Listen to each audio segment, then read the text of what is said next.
ბატონი მიხეილ ჯანელიძე ესტონეთში პირველ ოფიციალურ ვიზიტს მართავს, რომლის დროსაც ის შეხვდება ქვეყნის პრეზიდენტს, პრემიერ-მინისტრს, პარლამენტის სპიკერსა და საგარეო საქმეთა მინისტრს.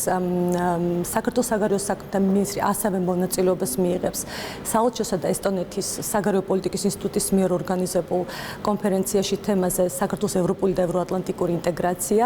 სწორედ ეს მიმართულება იქნება ვიზიტის ფარგლებში განხილვის ძირითადი თემატიკა, აქცენტით ევროკავშირის სავიზო რეჟიმის საბოლოო გაუქმებასა და ნატოს ვარშავის სამიტის მოლოდინებთან დაკავშირებით.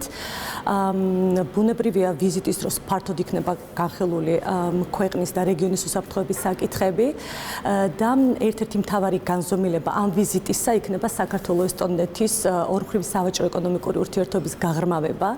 აღსანიშნავია, რომ იმართება საქართველოს-ესტონეთის ბიზნეს ფორუმი, რომელსაც ორგანიზებას უწევს ესტონეთისა და საქართველოს სავაჭრო პალატები, მას ბატონი მიხეილ ჯანელიძე ესტონეთის მეწარმეობის მინისტრთან ერთად გახსნის.